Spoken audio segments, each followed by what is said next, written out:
ونستغفره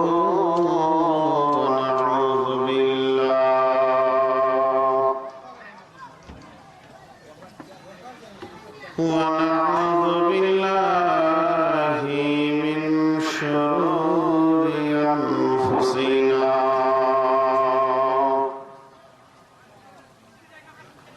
ونعوذ بالله من شرور أنفسنا من سيئات أعمالنا من يهده الله فلا مضل له ومن يضلله فلا هادي له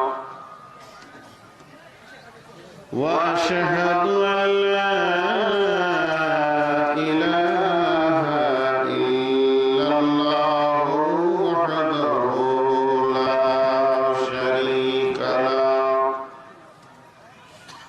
وأشهد أن محمدا عبده ورسوله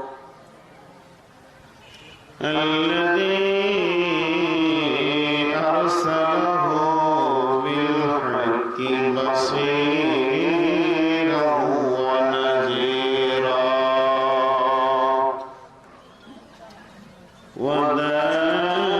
وداعيا إلى الله بإذنه وسراجا منيرا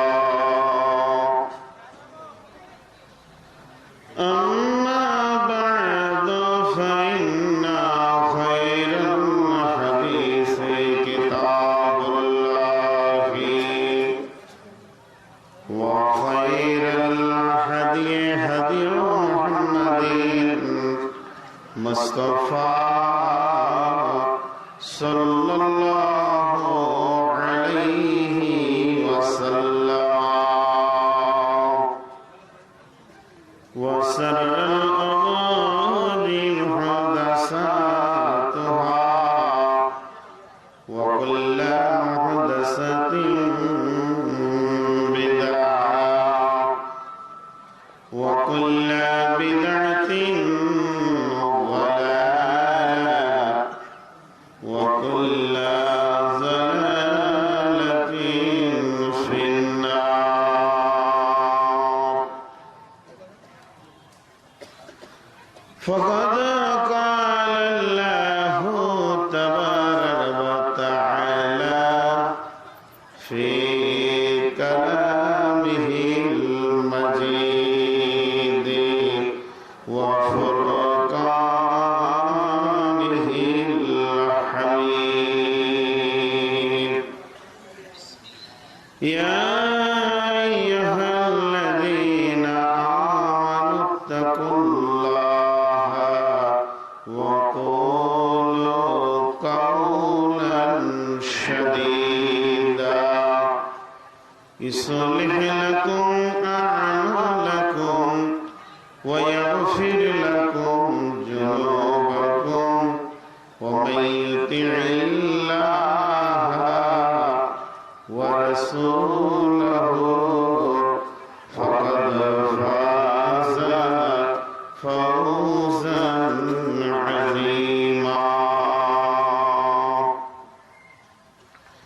بسم الله الرحمن الرحيم ولا تقربوا مال اليتيم إلا بالتي هي أحسن حتى يبلغ أشده وأوفوا الكيل والميزان لا نكلف نفسا إلا وسعها وإذا قلتم فاعدلوا ولو كان ذا قربى وبعهد الله أوفوا ذلكم وصاكم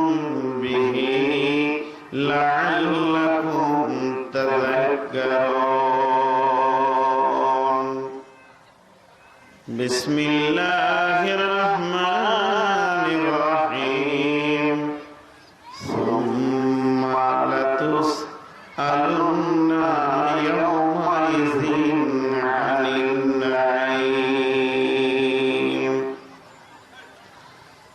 بسم الله الرحمن الرحيم لم يكن الذين كفروا من أهل الكتاب والمشركين منفكين حتى تأتيهم البينة رسول من الله يتلو صحفا مطهرة فيها كتب قيمة وما تفرق الذين أوتوا الكتاب إلا من بعد ما جاءتهم البينة وما أمروا إلا ليعبدوا الله مخلصين له الدين حنفاء ويقيموا الصلاة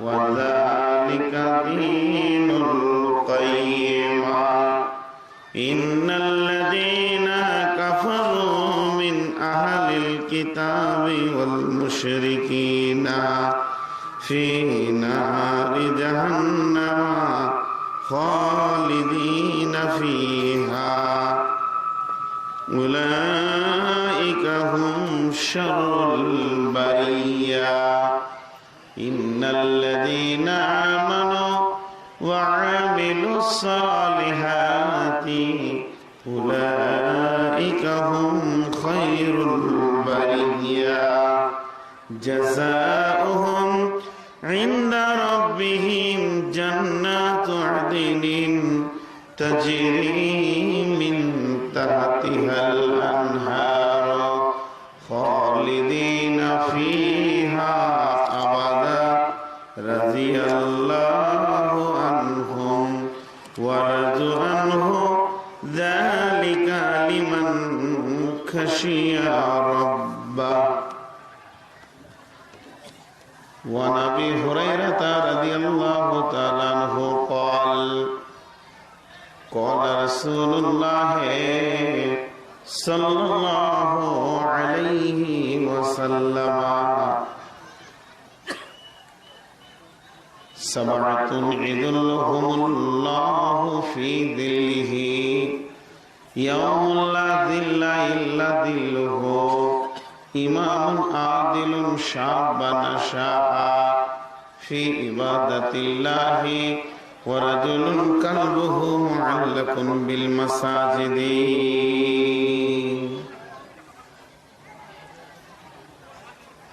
mic man পেব mic man কোথায় আছে এই মাইকটা প্রচন্ড ডিস্টার্ব করছে সম্পূর্ণ সরাসরি এসে মাথায় মারছে ওই মাইকটাকে একটু সাইড করতে হবে এই দিক থেকে যে সাউন্ডটা এইদিকে দিয়েছে একদম সরাসরি ওইটাকে তুমি দক্ষিণ দিকে করে দাও ওইখানটা না না না এই সামনে থেকে একটা আওয়াজ আসছে ওইটাকে দক্ষিণ দিকে করে দাও এটা কি এটা কি হবে হ্যাঁ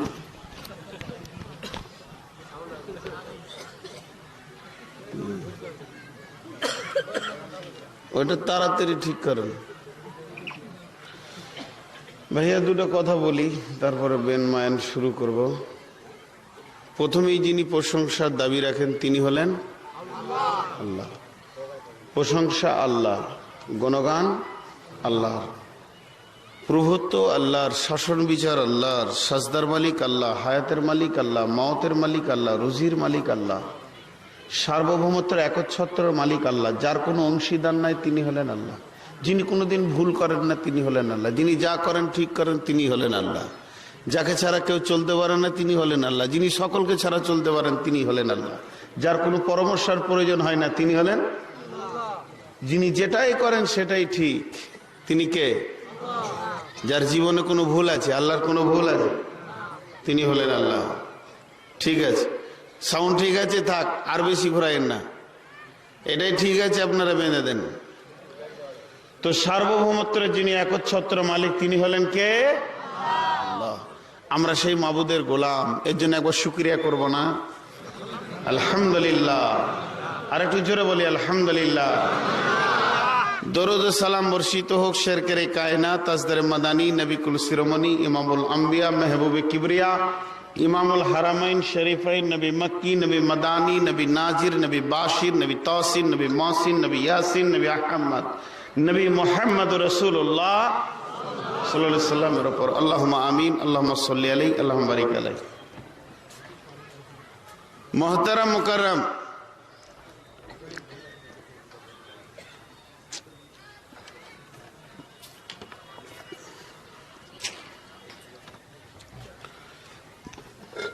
আজকের অত্র সভার আপামা জনসাধারণের নির্বাচিত সম্মানীয় সভাপতি সাহেব, উপস্থিত সম্মানীয় ওলামাবৃন্দ, সামনে আমার দিনদার ইমানদার মমিন ভাই সকল, পর্দা নসিনা মমিনা মা ও বোনেরা, আমি আপনাদের সামনে একটাই সূরা গোটা পড়েছি, যেটা সূরাটার নাম হচ্ছে বাইয়িনা। আজ বক্তব্যের বিষয় হচ্ছে বাইয়িনা।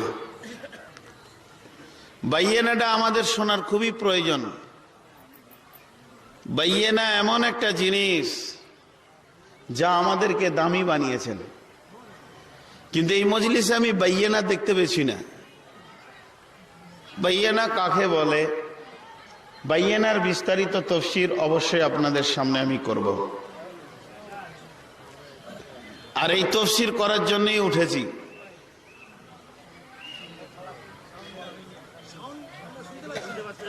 আপনারা শুনতে পাচ্ছেন না? না, অত জোরে শোনার দরকার নেই, আস্তে করেই শোনেন। একটা বুঝতে পারছেন না? আর ওই সাউন্ড বক্স গুলো কি বন্ধ আছে নাকি? আমি তো শুনতে পাচ্ছি ভাইয়া। যদি শুনতে না পান তাহলে শোনার ব্যবস্থা তো আগে করতে হবে।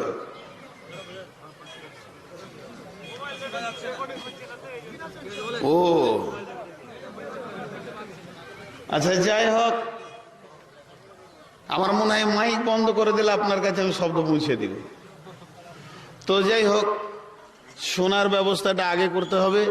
বক্সগুলোকে যে মাঝে আছে পিছিয়ে খুঁটির কাছে দেন, আর একটু বক্সের সাউন্ডটা বাড়িয়ে দেন, তাহলেই কাজ হয়ে যাবে। এনারা অবশ্যই শুনতে পাবেন। আর এগুলো মানে তাড়াহুড়ো চিল্লাচিল্লি না করে ধীরে সুস্থে করে নেন। দু চারজন যান, বক্সটাকে তুলে এই পেছন খুঁটিতে দেন, একটু সাউন্ডটা বাড়িয়ে দেন, ওই বক্সটাকে পেছন খুঁটিতে দেন। গ্যালারিতে যারা চেয়ারে বসবেন একদম প্যান্ডেলের বাইরে বসেন, চেয়ারওয়ালারা একটু প্যান্ডেলে সরে যান, কারণ আপনার পেছনে যে লোকটা আছে ও দেখতে পাবে না। বুঝতে পারেননি আপনি? তা আমল কখন করবেন? ও মিয়া, চেয়ারওয়ালা পেয়ে বাইরে যান, আপনি বাইরে আসেন, আপনারা দুজন বাইরে আসেন, এইখানটায় আসেন, সামনে আসেন, আপনাদের পেছনের লোক বসাবো তো, অন্য কিছু নয়। আপনি চেয়ারেই থাকেন, কিন্তু একটু একটু খালি প্যান্ডেলটা বাইরে আসেন। ওই যে আপনার পেছনে যে ব্যক্তি আছে উনি এমনি করছে, ওর কত কষ্ট হচ্ছে। আপনারা অন্য কিছু মাইন্ড নেবেন না, বসেন বসেন, সামনেই বসেন, আপনি ওখানেই বসেন। তো যাই হোক, আমি আপনাদেরকে কথা বলতে থাকি, ওধারে ঠিক হতে থাকুক। আমি যে প্রচেষ্টা দিলাম এই প্রচেষ্টা করলে ঠিক হয়ে যাবে। তো সূরাটার নামই হচ্ছে সূরা বাইয়িনা। সূরাটার নাম কি বললাম? বাইয়িনা। আর বাইয়িনা মানে জানেন? বাইয়িনা মানে হচ্ছে প্রকাশ্য দলিল। কথাটা বুঝে আসলো? এই জায়গাটা নিয়ে আপনার সঙ্গে আমার ঝগড়া। গ্রামের পঞ্চভদ্র বিচারে বসেছেন, আর যখন বিচার শুরু হলো তো প্রত্যেকেই কি বলবে, এই দলিলটা দেখি। জায়গাটা নিয়ে যখন ঝগড়া হবে তখন প্রথম কি চাইবে, জোরে বলেন? দলিল। দলিল যার জায়গা। এখন আমরা কোথায় যাব? জান্নাতে। তো আল্লাহ বলবে দলিল দাও। বুঝতে পারছেন? আর সালাত নূরুন, সালাত হলো নূর, আর কালাম পাক হলো বুরহান। এটাই আমাদের দলিল। আমাদের দলিল কোনটা? কোরআন। জোরে বলেন আমাদের দলিল কি? তো কোরআনের নাম কোরআন, তখন হবে পড়ো। আমার মাথা খাবে কিন্তু এরা, আবার এরা একদম আমার মাথা খাওয়ার কাজ করছে। কোরআনের নাম কোরআন। এদেরকে বললাম বক্সগুলো পেছাতে, ওরা গেছে ওখানে বৈজ্ঞানিকের মতো কাজ করতে। আবার ওইটা দক্ষিণ দিকে উত্তর দিকে দেওয়ার কথা বলছে। যেদিকে আছে দক্ষিণ দিকেই থাকবে, আমি যেদিকে বলেছি। কোরআনের নাম কোরআন। কোরআন মানে পড়ো। কোরআনের নাম হুদা, কোরআন রাস্তা দিয়েছে। কোরআনের নাম সিরাজ, কোরআন অন্ধকারকে আলো করে প্রদীপ দিয়েছে। কোরআনের নাম নূর, কোরআন নূরের আলো দিয়েছেন। কোরআনের নাম তানজিল। তানজিল মানে হচ্ছে সময়কে সাপোর্ট করতে গিয়ে পরিস্থিতির পরিপ্রেক্ষিতে নাজিল হয়েছে। যখন যেমন আপনার চড়াই উতরাই এসছে, তখন সেইটাকে সমাধান করার জন্য কোরআন নাজিল হয়েছে। হাজি সাহাবা রাদিয়াল্লাহু আজমাইনরা বললেন, শুক্রবার দিন সরকারি ছুটি হোক, কাজ করব না। আল্লাহ তাবারক ওয়া তাআলা জিবরাইলকে দিয়ে বললেন, যা বলো, ফাইজা কুদিয়াতি সলাতু ফান্তাসিরু ফিল আরজি, নামাজ পড়ে জমিনে বেরিয়ে গিয়ে আবার ফ্যাক্টরিতে কাজ করো, ছুটি বলে কিছু নেই। এইভাবে কোরআন পরিস্থিতিতে এসেছে। এইভাবে কোরআনে যত নাম আছে, কোরআন একটি কিতাব। তো কোরআনের সব নাম নিয়ে দরকার নাই। কোরআনের আজকের একটা নাম আপনাদের তুলে ধরেছি, সেটার নাম হলো বাইয়িনা।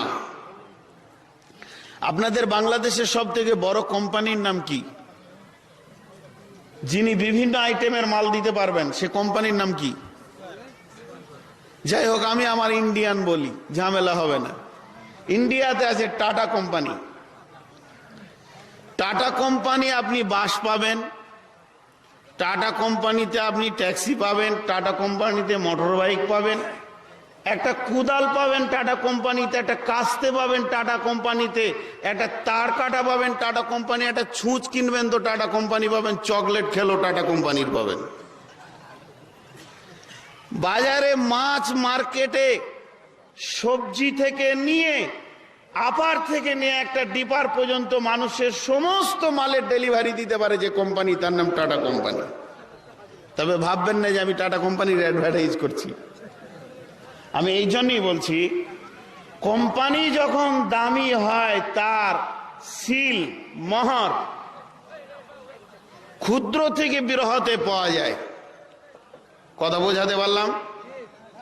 আপনারা আমার দিকে অ্যাটেনশন হন, ওদিকে দেখে দরকার নেই। কোম্পানির দেখবেন যে কোনো মাল কিনবেন, যেগুলো কোম্পানি মাল, তার সিল, তার মোহর, তার মনোগ্রাম, যে ছবিটা, তার প্রতীক চিহ্ন আছে, বাসে যেটা থাকবে ছুঁচেও সেইটা। তার মানে কি, এই কোম্পানিটা দামি না কমা? জোরে বলেন, দামি না কমা? তাহলে পৃথিবীতে যত জাতি আছে, পৃথিবীতে যত জাতি আছে, আমরা দামি না কমা? কেন দামি? আমরা এমন একটা কোম্পানির মাল। আমাদের টুপিটা কেমন হবে তার দলিল আছে, চুল কেমন হবে তার দলিল আছে, ভ্রুটা কেমন হবে তার দলিল আছে, আমার চোখ কি কাজ করবে তার দলিল আছে, আমার নাক কোনটা শুনবে কোনটা শুনবে না তার দলিল আছে, আমার জবানের দলিল আছে, আমার মোষটা কেমন হবে তার দলিল আছে, আমার দাড়িটা কেমন হবে তার দলিল আছে। আমরা এমন একটা কোম্পানির মাল, আমার পায়ের জুতা কোনটা আগে পরবো তার দলিল আছে, আমি পেশাব করব কিভাবে তার দলিল আছে, আমি পায়খানা করব কিভাবে তার দলিল আছে। সাহাবা রাদিয়াল্লাহু আজমাইনদেরকে নবীজি যখন পেশাব পায়খানা করা শিখাচ্ছেন, বাম পা আগে ভরবে, ডান পা আগে বের করবে, এইভাবে পেশাব করবে, এই দোয়া পড়বে, তখন মুখে কাপড় দিয়ে কাফেররা অট্ট হেসে বলেছিল, হে হে হে, এটা আবার নবী হলো নাকি, পেশাব পায়খানা করা শেখায়।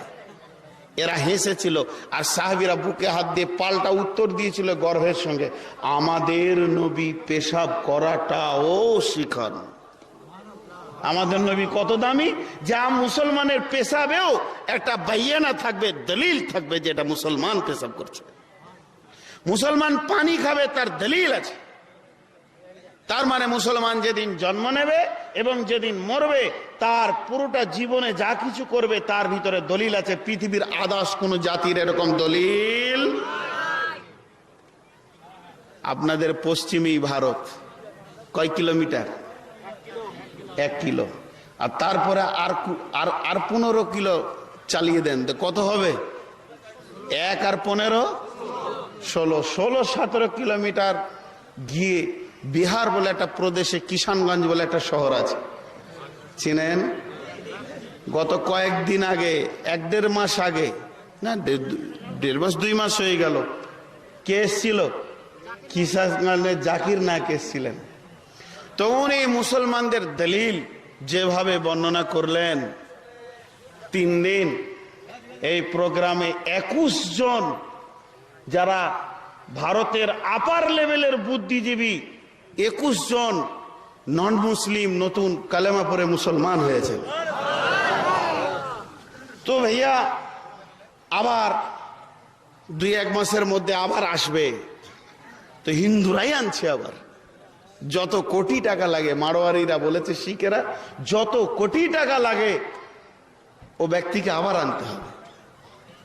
তো ভাই মুসলমানের জীবনে দলিল চায়, পোশাক কেমন হবে, টুপি কেমন হবে। তাই সূরা বাইয়িনা পাঠিয়েছেন। আমাদের বেঁচে থাকা দলিল কি? কোরআন। আমাদের আমলের দলিল কি? কোরআন। আমাদের মরার পরে দলিল কে? কোরআন। কোরআন আমাদের আকীদা, আমরা কোরআনকে নিয়ে বেঁচে থাকতে চাই। যেদিন মরব সেদিন কোরআন আমাদের সাথে থাকবে। এই দলিলটা যদি আমার জীবনে বাস্তবায়ন করতে পারি, আমার জমিতে যদি দলিলটা ঠিক রাখি, রেকর্ড যদি ঠিক থাকে, আমি আমার চেহারা, ওয়াজাকাতা, পোশাক এবং ব্যবহার আচরণ নিয়ে কিয়ামতের মাঠে যখন দলিল সহ উঠব, তো দলিল দেখি আমার মাবুদ বলবে, তোমার জান্নাতে দলিল হয়ে গেছে, তোমার তো ওখানে রেকর্ড পর্চা মিলে যাচ্ছে, তুমি তো জান্নাতি মানুষ। আর আমার দলিলের যদি গোলমাল হয়, চেহারা হবে ইহুদির মতো, কথাবার্তা হবে নাসারার মতো, দুনিয়াবি কাজ হবে হিন্দুর মতো, খ্রিস্টানের মতো চলাফেরা হবে, আর দাবি রাখবো মুসলমান, কোন জায়গায় ওর দলিল নাই, জায়গা মিলবে না কিয়ামতের মাঠে, জাহান্নামে যে কি হবে আল্লাহ জানে। বিসমিল্লাহির রহমানির রহিম। লাম ইয়াকুনিল্লাযীনা কাফারু মিন আহলিল কিতাবি ওয়াল মুশরিকিনা মুনফাকিনা হাত্তা তাতিয়াহুমুল বাইয়িনা রাসূলুম মিনাল্লাহি ইয়াতলু সুহুফাম মুতাহহারা ফিহা কুতুবুন কাইয়্যিমা। সূরা বাইয়িনা আল্লাহ নাজিল করেছে। কাফির মুশরিকদের কথা দিয়ে শুরু করলেন। লাম ইয়াকুন নিল্লাযীনা কাফারু মিন আহলিল কিতাব, ওই আহলে কিতাবদের ভিতর থেকে যারা মুশরিক মুনাফিকি করেছে, জিন্দেগিকে বরবাদি লাইনে হেঁটেছে, তারা যখন লাইনচ্যুত হতে চলেছে, হাত্তা তাতিয়াহুমুল বাইয়িনা, যখন তাদের বিগার ধরেছে, আমার আল্লাহ তাদের কাছে বাইয়িনা পাঠিয়ে দিয়েছেন, দলিল। না না, তোমার লাইনচ্যুত হওয়া যাবে না। রাসূলুম মিনাল্লাহি, রসুলও পাঠিয়েছেন আল্লাহর তরফ থেকে। ইয়াতুলু সুহুফাম মুতাহহারা, তিনি তেলাওয়াত করেছেন পবিত্র সহিফাকে এবং মানুষকে বুঝিয়েছেন, বন্ধুরে তোমার জীবনে মায়ের কোল থেকে আহাদ থেকে লাহাদ পর্যন্ত, দনজার খাট পর্যন্ত কবরে কেমন করে লাশকে শোয়ানো হবে, জন্ম কেমন হবে, মৃত কেমন হবে, সারা জীবনের দলিল এনে আপনার সামনে পেশ করা হয়েছে। সুহুফাম মুতাহহারা ফিহা কুতুবুন কাইয়্যিমা, এমন একটা প্রতিষ্ঠিতমূলক কিতাব, এমন একটি লেখা তোমাদের সামনে আনা হয়েছে যা কোনোদিন সংশোধন, সংযোজন, বিয়োজন করার প্রয়োজন হবে না। এই দলিল নিয়ে তোমরা জান্নাতে চলে যেতে পারবে।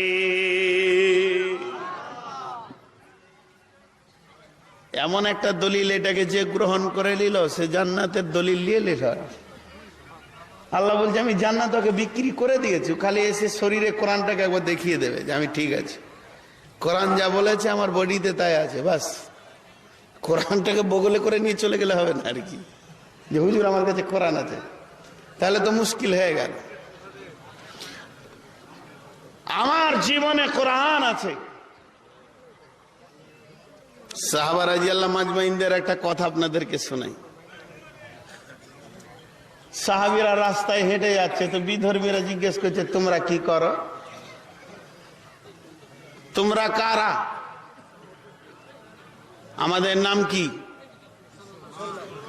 কোরআন আমাদের কি নাম দেন? সাম্মাকুম মুসলিমিন, আমাদের নাম কি? মুসলমান। কে দিয়েছেন এই নামটা? তো মোহাম্মতের নামটা একবার জোরে বলি, আমরা কি? যা, আরে মাইক ঠিক হয়ে গেছে, আর কিছু করতে হবে না ভাইয়া। এখানকার জালসাতে প্রচন্ড ডিস্টার্ব পাচ্ছি কিন্তু আমি আসার পর থেকেই।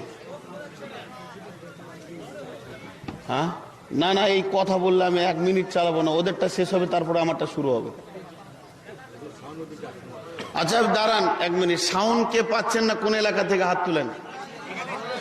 এইখানটাতেই ইন্না লিল্লাহ। তো বক্সটা কি হয়েছে? আরে বক্সে সাউন্ড বাড়াও। আরে এদিকে ঘোরাতে হবে না, তুমি সাউন্ডটা বাড়াও না।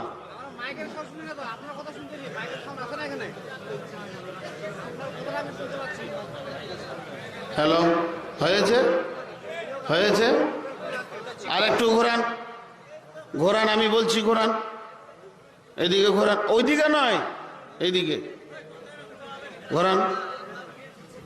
হ্যালো, আরো ঘোরান। হ্যালো, হয়েছে? আচ্ছা এটা দিকে দেন, এটা দিকে দেন। জানে না এরা কোন দিকে বক্স দিতে হয়। আচ্ছা মুরব্বী লোক বক্স পূজা করতে যাচ্ছে। ও আচ্ছা আচ্ছা, এইদিকে দেন।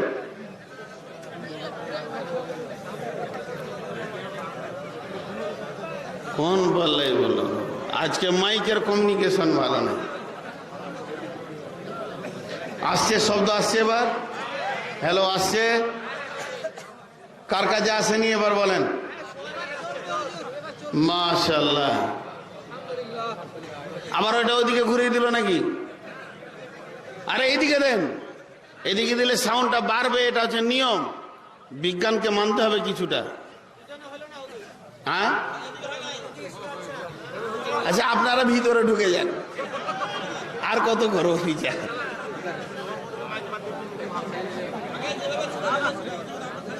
হ্যালো, না ওই মাইকটা আমার কানে লাগলে কিন্তু বায়ান করতে পারবো না।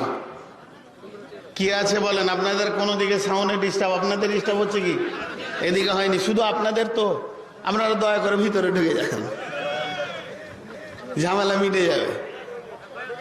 হ্যাঁ, বিসমিল্লাহির রহমানির রহিম। সকলে জোরে একবার বলেন আলহামদুলিল্লাহ। মুসলমান গোটা কোরআনকে শরীরে নিয়ে যখন আল্লাহর কাছে হাজির হয়ে যাবে, তখন ওর জন্য জান্নাত বরাদ্দ হয়ে যাবে। তা আমি জিজ্ঞেস করছি, আল্লাহর নবীর জামানায় মুসলমানদেরকে জিজ্ঞেস করা হয়েছে, তোমরা কারা? এরা মহব্বতের সঙ্গে বলেছে, আমরা মুসলমান। আমরা কারা?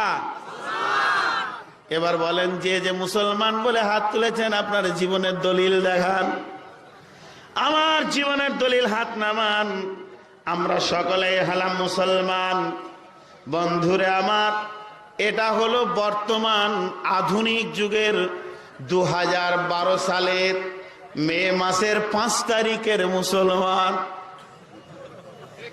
একবার আপনারা থাকেন জমার খাতায় রেখে, একবার ব্যাংকে নিয়ে চলে যায় সাহাবীদের জীবনটাকে। রসুলের সাহাবী যদি রাস্তা দিকে ঘুরেছে, আর তাকে যদি বলা হতো তুমি কে না মুসলমান, কাফেররা বলতো তোমরা কি করো? ওরা এক কথায় উত্তর দিতেন, কোরআনে যা আছে আমরা তাই করি। দেখেন, তোমরা কে না মুসলমান প্রশ্ন করা হতো, তোমরা কি করো? জবাবে উত্তরে বলতেন, কোরআনে যা আছে আমরা তাই করি। উত্তর মিলে গেল। যদি কেউ প্রশ্নটা এই দিক থেকে করে ফেলতো, ও মুসলমান তোমাদের কোরআনে কি আছে, তখন উত্তর দিত, আমরা যা করি তা কোরআনে আছে। তাহলে তাদের জীবনের সঙ্গে কোরআনের কত বাস্তবায়ন ছিল। এবার 2012 সালের মে মাসের 5 তারিখের মুসলমানদেরকে জিজ্ঞেস করি, আপনারা কে তা মুসলমান, আপনারা কি করেন? এবার উত্তর দেন। মিলবে?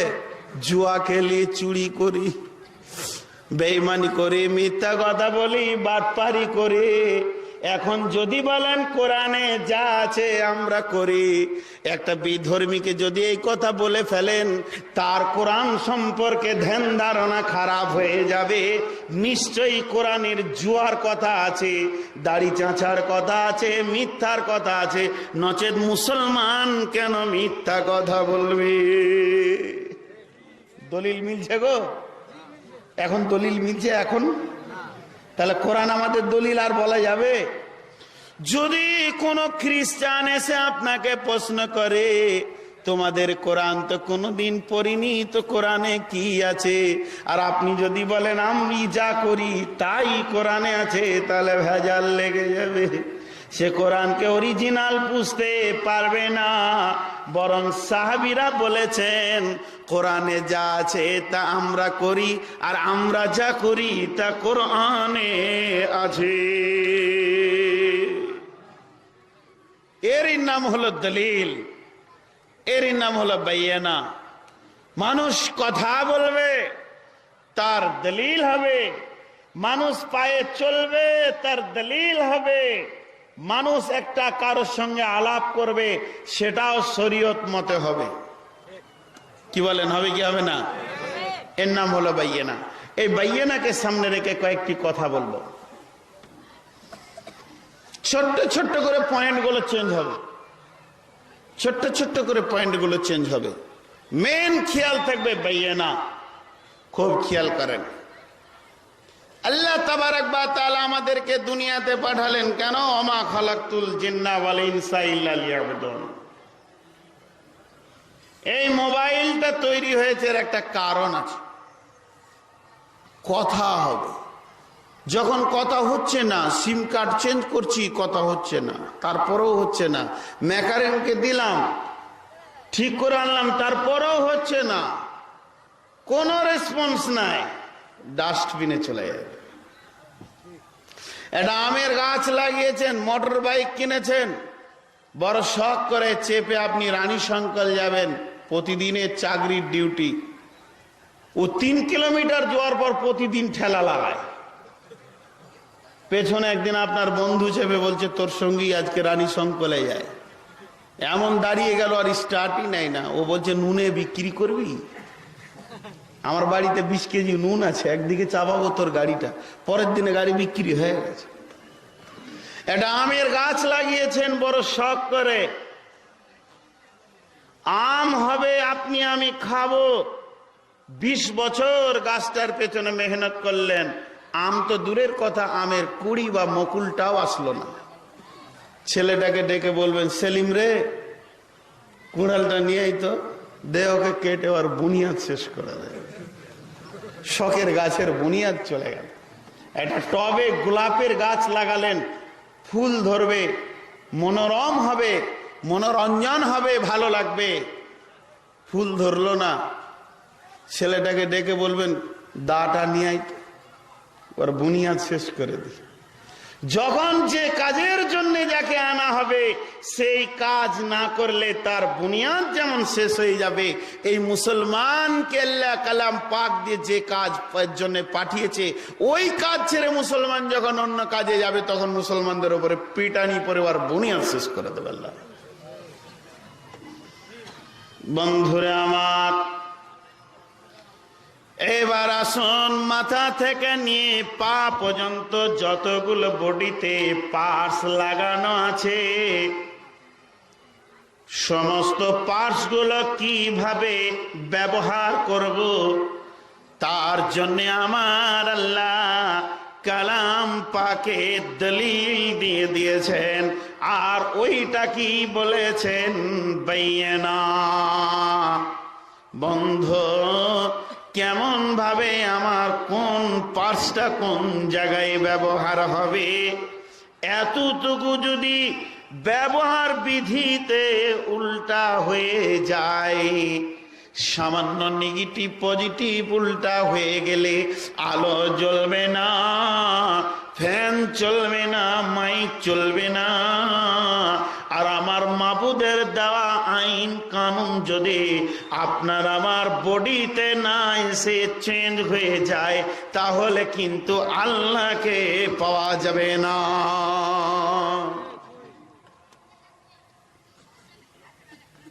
একটা বইয়ের নাম বলছি, বইটার নাম হচ্ছে আরবিতে আফাতুল লিসান, যার বাংলা নাম হচ্ছে জীবের আপদ। জীবের আপদ। এবার এক ধার থেকে শুরু করেন। আপনার আমার বডিতে একটা সরঙ্গা প্রত্যেককে আল্লাহ দিয়েছেন, নোংরা জায়গা, সেটা তার কাজের ব্যবহার আছে, তার কাজ আছে। মহিলাদেরকে আল্লাহ দিয়েছেন একটা সরঙ্গা, যেটাকে আমরা ঢেকে রাখি। পুরুষের মহিলার উভয়ের মধ্যে ইজ্জত সতর আমরা ঢেকে রাখি, একে অপরে কাছাকাছি আসতে পারি না। ব্যবহার বিধি আল্লাহ বলে দিয়েছেন,